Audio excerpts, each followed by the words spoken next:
vraiment peu de choses. À qui dites-vous, vous faites c'est qui, volontaire? Gaston Tricard. Ah, Gaston, celui qui... Celui-là, entre nous soit dit, pas grand-chose. Pas grand-chose, à moins que rien, vous voulez dire. Paix à son âme. Au fait, pourquoi vous êtes venu, vous? Oh, eh bien moi, vous savez, par amitié. Vous connaissez bien là. Et vous? Moi, c'est pour mon chien. Ah bon? Pour votre chien? Mais qu'est-ce qu'un chien peut bien trouver par ici? Et je sais pas, un autre peut-être, et puis... ça me sort un peu, toujours entre mes quatre murs. Oui, je comprends. Pour finir entre des planches, en plus. Et puis moi, j'aime bien l'odeur des fleurs. Il avait donc des amis, cet homme-là. Eh oui, toutes ces fleurs quand même, toutes ces fleurs. Et moi, je ne lui en connaissais pas, des amis. Moi non plus. Enfin, vous savez, on ne sait pas tout. Il paraît qu'il était presque beau sur le tard. Ah, mais comme quoi ça nous change quelqu'un. Oh, remarquez, moi j'aimais bien Gaston. C'était pas le mauvais gars. C'était pas le mauvais gars, c'était quand même pas le bon gars non plus. Il a fait baver à la Simone, vous savez. Ouais, mais c'est vrai, on ne doit pas le regretter. Oh, vous savez, il y en a qui regrettent les coups. Ça, c'est déjà vu. Ouais, parfait. Maintenant, lui, il se repose. Vous me direz, il a jamais beaucoup travaillé, le Gaston. C'est une feignasse. Une vraie feignasse, oui. Il les avait pas lui. Oh, il a quand même trouvé le moyen de faire 10 gosses à sa femme. La pauvre, il paraît qu'il était toujours dessus, une vraie bête. Enfin, la voilà tranquille maintenant. Oui, on aurait pu obligé de faire le tour de la ville et le tour des bistrots, surtout pour le récupérer.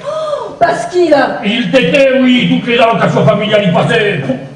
D'ailleurs, il devait de l'argent à tous les voisins. Oui, mais maintenant, les voisins, ils peuvent faire une croix dessus.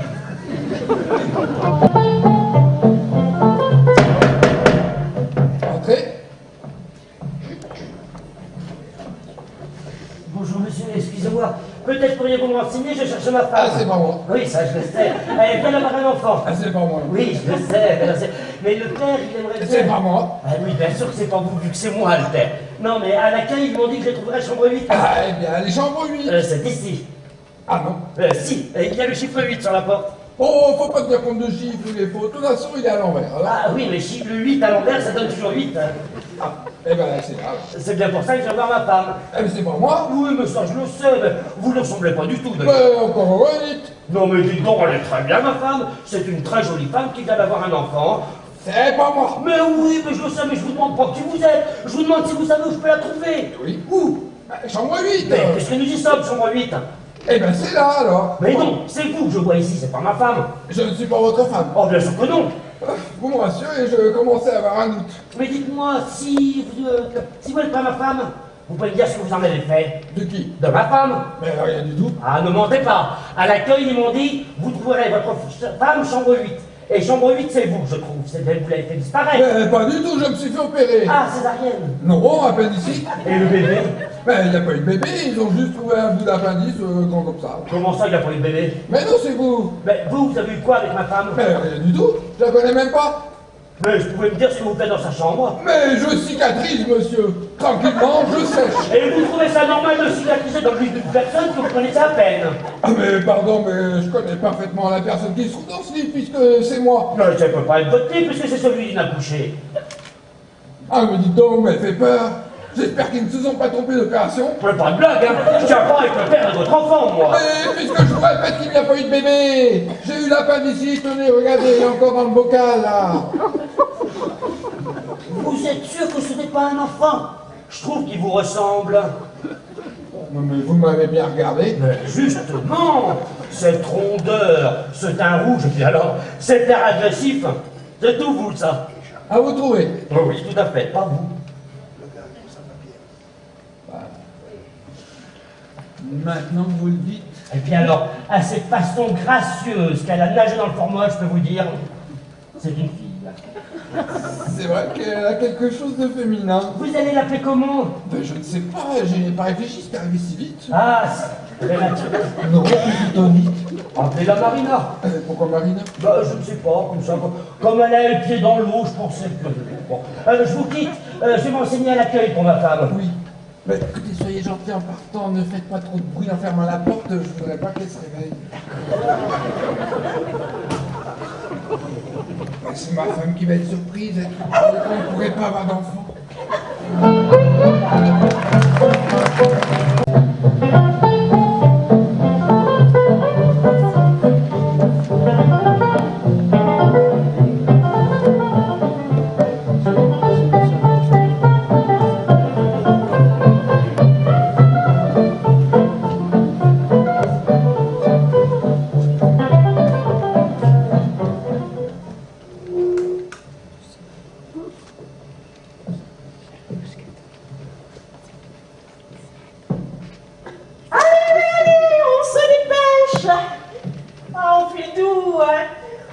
obéit à sa femme comme le bon petit mari qu'on aurait dû être de son vivant.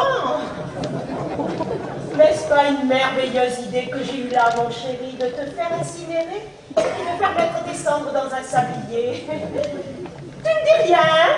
Tu as perdu ta langue? Et pourquoi tu ne brailles plus? Je suis le maître, je fais ce que je veux. Allez, allez, allez, j'ai dit, on se dépêche. On fait moins le fier à bras, monsieur Robert le tyran. On a compris qu'une nouvelle vie conjugale commençait.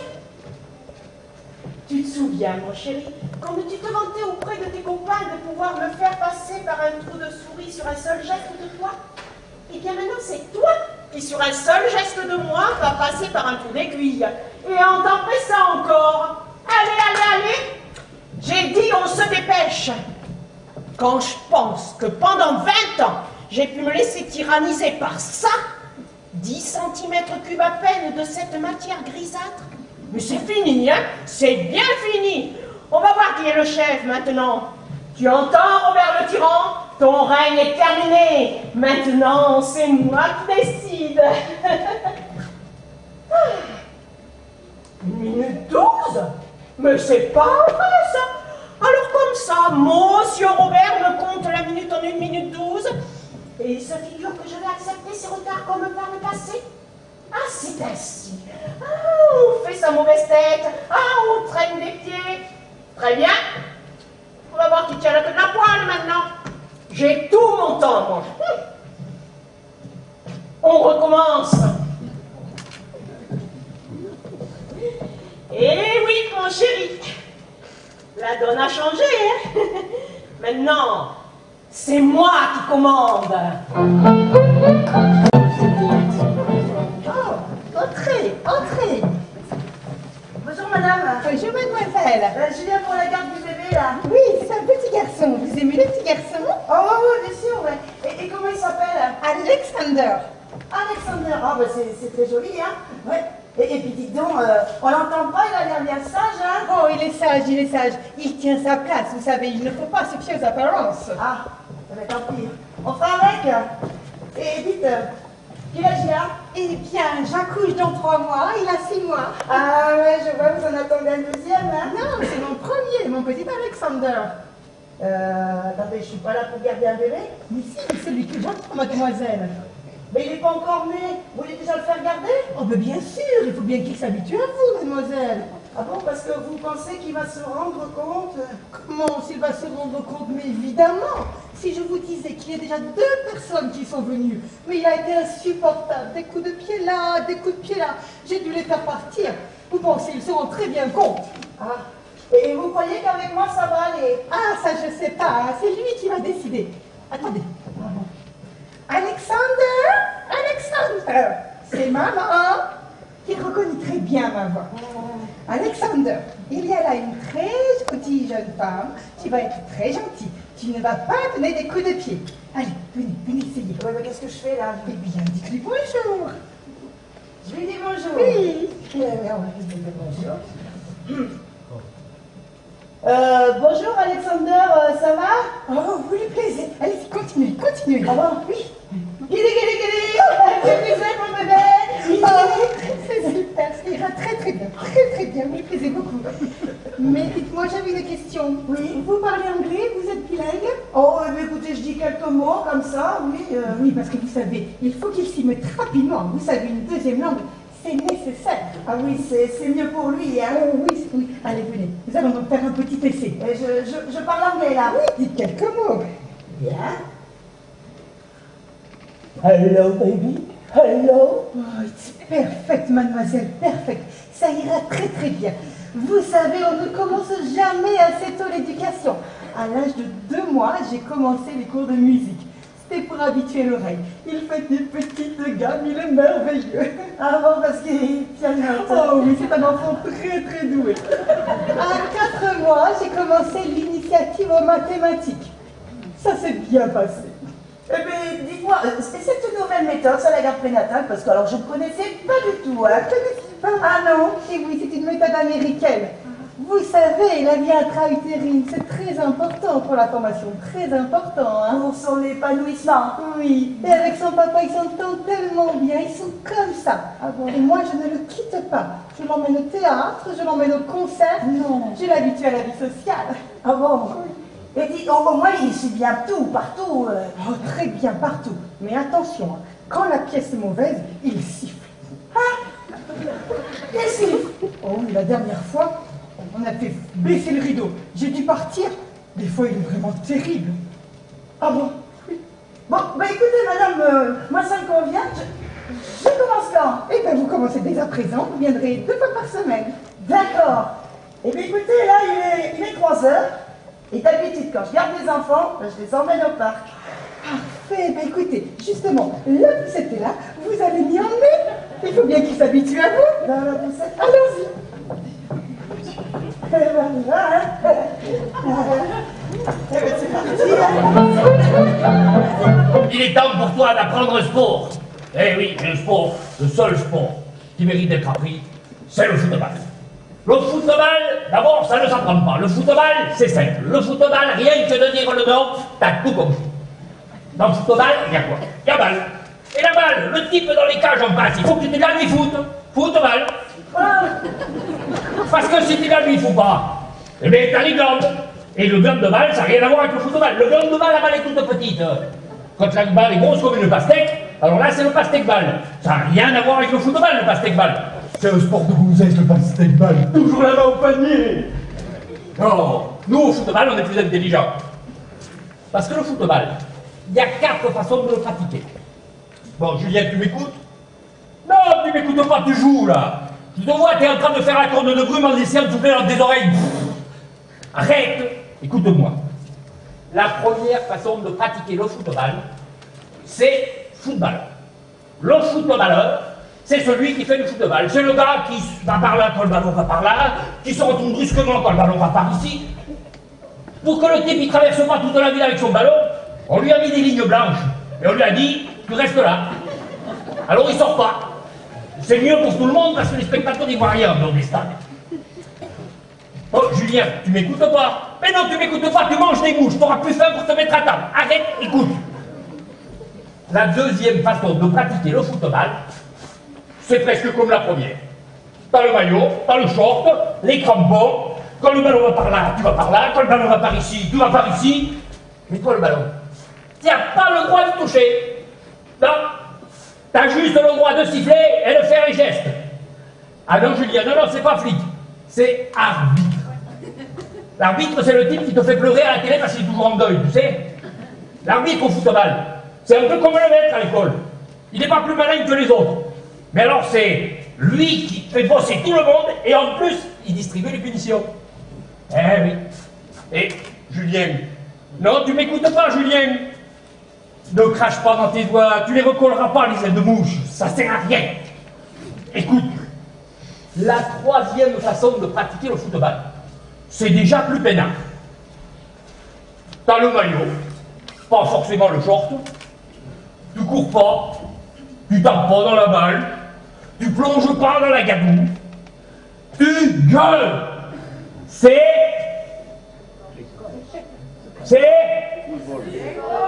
Et il y en a 2 qui suivent et en plus c'est les copines.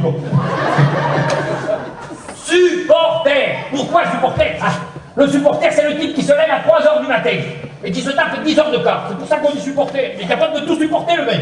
Le plus difficile à supporter au début, c'est les autres. Qui se foutent des fois à 10 000 pour t'écraser contre les grilles, te faire la gueule d'une saucisse sortie du barbecue. Ou alors ils te jouent de la trompette dans les oreilles chaque fois qu'un mec de ton équipe il a la balle. C'est plus commode pour savoir pour quelle équipe tu supportes, d'accord? Parfait. Mais comme c'est les autres qui ont la balle, si t'es supporter, t'as 2 choses à faire. Une, tu gueules le plus fort possible tous les gros mots que tu connais. Et 2, tu balances des canettes de bière sur les types qui jouent dans la trompette quand c'est les autres qui ont la balle. C'est-à-dire les ennemis. La canette de bière pour le supporter, c'est comme le pavé pour l'étudiant. C'est comme la petite culotte pour Madonna. C'est une image de marque, ça se balance à la fin. Bon, Julien, tu m'écoutes? Non. Non, je vois que tu m'écoutes pas. T'as fait une brochette de fourmis avec ton cure-dent, là. Pose-moi le briquet. Oh. La quatrième façon de pratiquer le football, c'est la façon de papa. T'as le maillot, t'as le short, la trompette, les chaussons et la télé. C'est la façon familiale, Julienne. Bon, t'as une famille, t'as le papa, t'as la maman, t'as la belle-doge, t'as le papichou, t'as le canari, le chien, le hamster. Et il y en a un qui aime le football. Tout le monde regarde. C'est ça l'esprit de famille. Tu comprends, petit imbécile, pourquoi je t'empêche d'aller au lit les soirs de finale?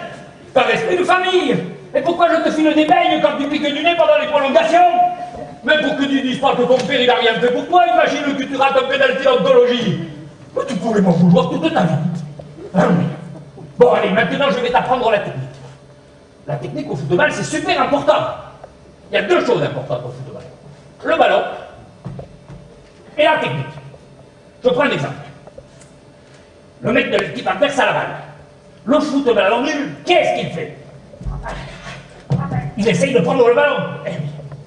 Le technicien, lui, il vise les jambes. Tu vises mal, tu fais un bleu, t'as carton jaune. Mais alors si tu pètes un tibia, t'as un carton rouge. Et le carton rouge au football, Julien, c'est la récompense suprême. Si t'as compris ça, mais t'as plus compris. Amélie! Voilà, mais qu'est-ce que t'as paniqué ça?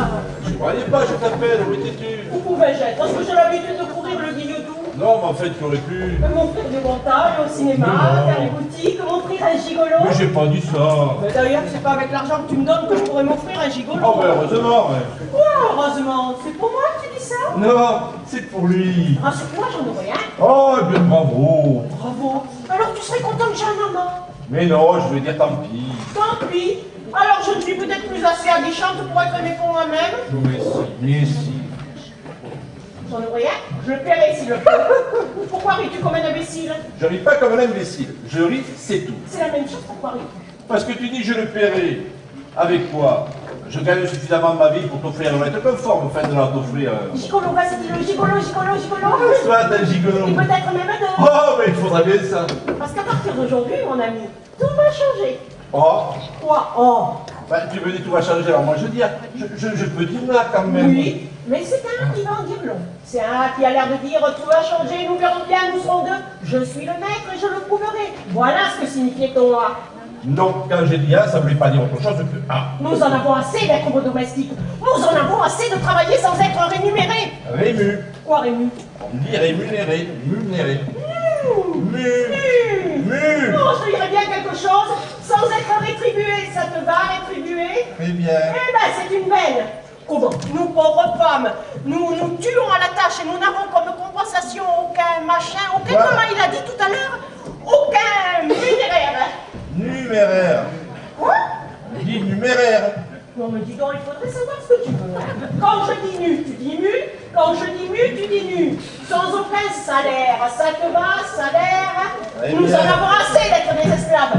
Nous voulons être des travailleuses, conscientes de nos droits, comme nous sommes conscientes de nos devoirs. Du travail, soit, mais payé. Tous avec moi. Du travail, soit, mais payé. Du travail, soit, mais payé. Du calme. Du travail sans dépit. C'est pas mal ça comme formule. Il faudrait que j'en parle à mon patron le dit que je vois arriver du travail, soit bien payé, du travail, soit. Mais au fait, qui a dit ça? Moi. Oh, mais Oh, félicitations. je ne serre pas la main des exploiteurs et des buveurs de sueur. Ah, mais c'est moi l'exploiteur du verre de sueur. Parfaitement. Oh, écoute, comme tu nous paieras, ça nous dîner, je commence à m'en faire. Ah, ben justement, je t'attendais là. Et tu m'attendais pour dîner? Non, pour te soumettre mon petit tarif. Ah oui. Tarif de quoi? Eh bien, tu vas en prendre connaissance. Café. Le fer, 0,10 €. Quoi? Il faut que je te file 60 centimes pour faire un café au lait? J'ai pas dit café au lait, j'ai dit café. Café. Café au lait, 0,15. Oh, avec du lait, c'est plus cher. Ben évidemment, verser le lait dans le café, ça se fait pas tout seul quand même. Oh, puis c'est vrai, ça fait rien de temps comme Tu travail. voudrais pas que pour 5 centimes, on te fasse un travail de romain quand même. Oh, mais c'est bien ça aussi comme expression de travail de Romain. Le servir au lit, Qui ça? Le Romain? Mais non, le café. Ah. Le Serviroli 015. Oui, bon, ça me dérangera pas beaucoup parce que j'ai pas l'habitude de prendre mon café au lait. C'est toi. Oh oui, c'est à mourir de rire. Oh, le lait. Hé, ça suffit. Ah, on peut bien rigoler, non? Faire le ménage à fond, 10 euros. Mais c'est pas donné, ça. Le faire comme je le fais d'habitude. Ouais, 32 balles. Oh, quel mufle! Le faire comme je le fais d'habitude, 7,50 €. Préparer le repas, 4 €. Servir le repas, 1,80 €. Desservir la table, 1,85 €. Ah tiens, il y a 5 centimes de plus pour desservir que pour servir. Pourquoi cela? Il demande pourquoi. Oh, je sais. C'est pour ramasser les petites miettes. T'en as l'air d'une petite miette, tiens. C'est pour le pliage de la serviette que tu ne plies jamais. Oh, mais c'est bien dur, tu passes à tout, toi. Mais comme toi tu penses à rien, ça fait une moyenne. Toujours les mains. Et il y a aussi monter le bain, faire les poussières, faire la vaisselle, faire le repassage, cirer les chaussures, faire le lit, etc., etc. Ça, c'est pas la peine que je te le dise. Non, en moyenne, il y en a dans les combien par jour? Dans les 40 €. Ah, quand même. Moins 8 € pour ma nourriture. Ah, parce que tu dédies 8 € pour ta nourriture. Ah ben évidemment, je suis honnête. Oui, mais en fait, tu me coûtes peu cher que cela. La question n'est pas de savoir ce que je te coûte, mais de savoir ce que je déduis. Et puis, tu es tout à fait libre de m'emmener manger au restaurant et de me payer une femme de ménage. Non, ça ira peut-être bien comme ça. Il est tout à fait normal que la femme mariée soit payée. Ah bon? Tu es de cet avis? Absolument. Oh, ben c'est parfait alors. Allons dîner? Dis donc, mais t'as une veste que... Tu t'es acheté ça avec ton gain? Non mais t'es pas fou, c'est toi qui le payes.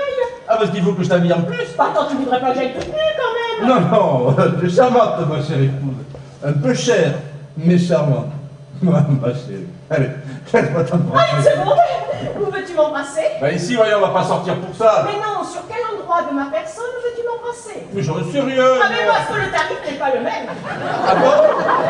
Ah, le tarif est pas le même. Non, non, sur le front, 1 €, sur la joue, 1,10 € et sur les lèvres, 1,25 Et €. attends, 1 €, 1,10 €. Chic. Je vais en prendre pour 1,25 €. Ah, ça fait 2,50 €. Oh, écoute, ça c'est mon compte. Non, je voudrais mes 2,50 €. Ah, ma chérie, tu crois pas que... C'est 100 €. 100 € pour... Ah, mais c'est le tarif, hein? Oui, mais fait, tu peux peut-être me faire un prix. Un vieux client comme moi. C'est pour toi comme pour tout le monde. Eh, 100 €. Je m'en